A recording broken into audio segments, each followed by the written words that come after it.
Welcome to Module 2 of the series A Mindset for Unprecedented Times. In Module 2, we are going to look at the whole area of resilience. So in that, we are going to define what resilience is. We are going to answer the question why it is so important in life in general, but more now than ever in the set of circumstances that we're working and living under. And we're going to explore a toolkit of tools, mental constructs, and techniques that can help us enhance our resilience from whatever our start point. Resilience is so important in life in general, both in and outside the workplace, because there are some recurring themes that we will come across.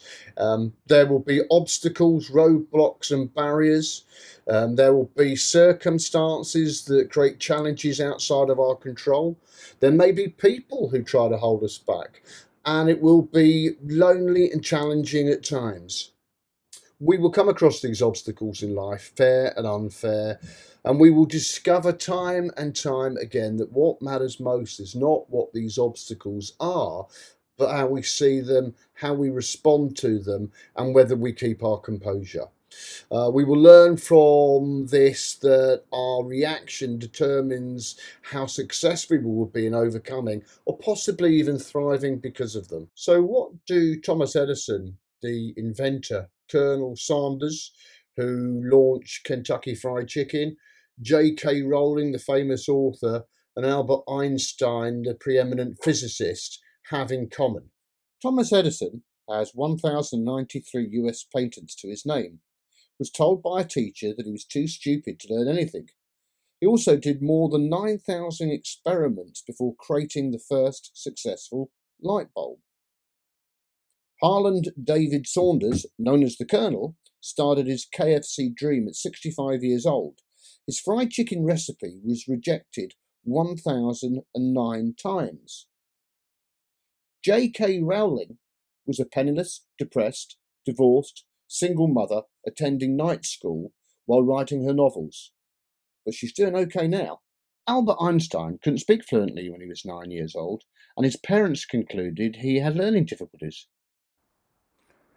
So, Thomas Edison, Colonel Sanders, J.K. Rowling, Albert Einstein all had roadblocks, barriers, setbacks, mistakes, failures, all part of the journey to the ultimate success. But the recurring theme was their ability to bounce back from these roadblocks and failures. And resilience was at the absolute heart of their ability to become the success they eventually became.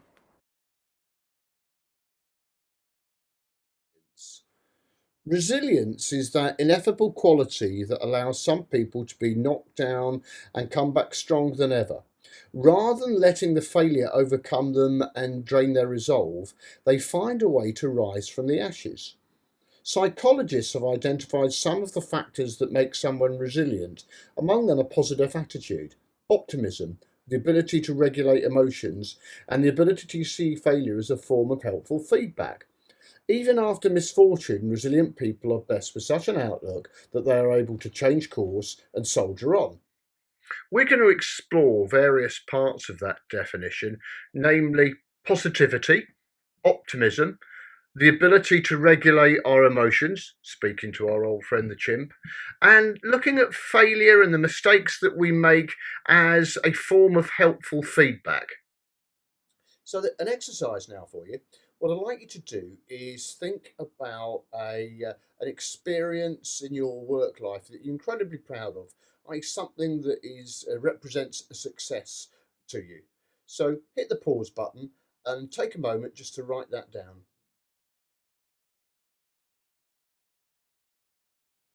The second half of this exercise is to do the opposite. So think about a mistake, a failure that you've had to confront in your career. Hit the pause button and take some time to write that down.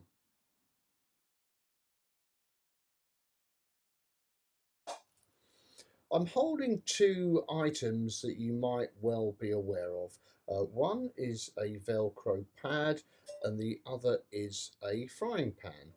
The Velcro pad, obviously things stick to, and the Teflon is well known for its non-sticking qualities.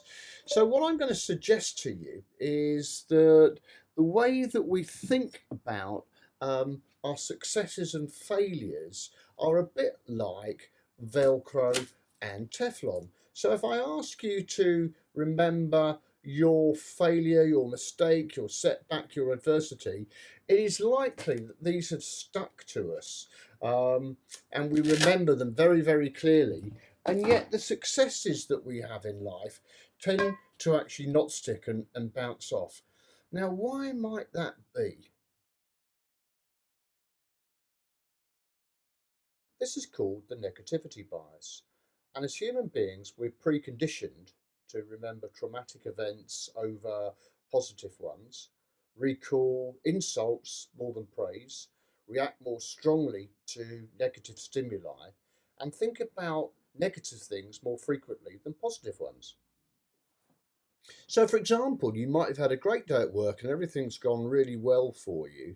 But just before you leave, you've had a negative email from a customer, a bad interaction with a fellow team member or your boss. And the only thing you can think about during your journey home and for the rest of the evening isn't all the elements that went well during the day, it's the one particular one that didn't go so well. This bias towards the negative leads us to pay much more attention to the bad things that happen, making them seem much more important than they actually are. Our tendency to pay more attention to the bad things and overlook the good things is likely a result of evolution. Early in human history, some 150,000 years ago, on the plains of Africa, paying attention to the bad, dangerous, and negative threats in the world was literally a matter of life and death. Those who were more attuned to danger and paid more attention to the bad things around them were more likely to survive.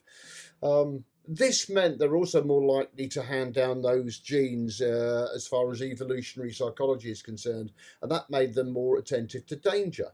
So, the evolutionary perspective suggests that the tendency to dwell on the negative more than the positive is simply one way that the brain tries to keep us safe. So you'll probably recognise our old friend the chimp from module two is coming into play here. It is he or she that is responsible for fight, flight, freeze, and the negativity bias, i.e., keeping us safe and getting our genes through to the next generation. Incredibly useful some 150,000 years ago, when by and large our lives were under threat every day. But lucky us, we live in the 21st century, whereby our lives tend to not be under threat every day, but our mind and our brain, the chimp part of our mind, still reacts as though it is. So we're going to explore now what toolkits are available to us to help us with the negativity bias. And in module five, we will look at a whole plethora of different things that we can do that helps build up our own mental well-being. But in this module, we're going to look at a particular tool that we can use as a triage. Immediately something has gone wrong, we've made a mistake, we've suffered a setback, we can use our emotional pause button and hit our chimp, if you like, box our chimp, and try and make sense from an evidence-based perspective of what's happened to us. But before that, what I want to introduce is a ambiguous image. Now, many of you would have seen this picture before.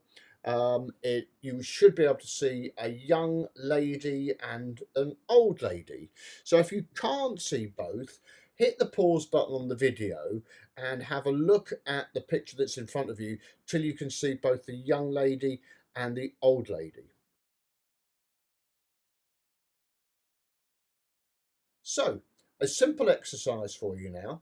Having hopefully all of you watching this will have recognised the old lady and the young lady. What I want you to do is just follow these very simple instructions. So, look at the old lady, look at the young lady, look at the old lady, look at the young lady, look at the old lady. That's it. The exercise doesn't get more interesting than that. But what's changed? There's nothing changed as far as the pixelation of the image that you're looking at, but your perception has changed. And the next tool we're going to look at that helps us with the negativity bias and dealing with the immediate impact that our chimp has is to look at a way that we can reframe the situation from a sort of an evidence-based perspective. So the tool that we're going to use to explore this is drawn from the School of Positive Psychology and formulated by a gentleman called Professor Martin Seligman. And it's the way that we can make better sense of our thoughts and emotions when we're actually having to deal with a setback, a mistake, an adversity. And he talks to the three P's. So the first P is personal. Am I taking this too personally? Am I saying to myself, it's all my fault? Um, Permanent is the second P. Am I treating this as a permanent evaluation of the situation? Is it always going to be thus? It might feel like it, but the evidence probably wouldn't support that. And then pervasive. Am I letting this bleed into other areas of my life irrationally? So these three P's can help us hit an emotional pause button with the chimp and make sense from an evidence-based, a factual perspective. And you might remember again from module 2 that the human part of the brain is in charge of facts, truth, and logic.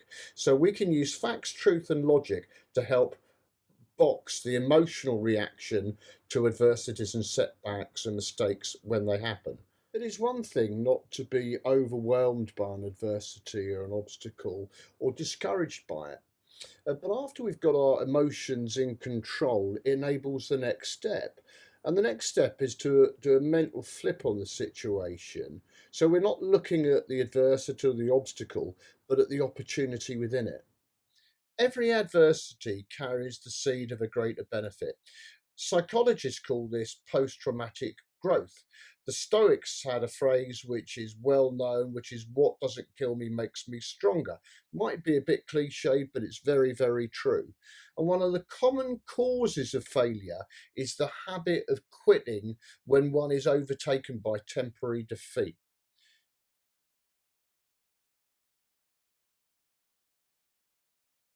So thanks for watching Module 3. Hope you found the contents helpful and look forward to welcoming you back to Module 4, which is all around focus.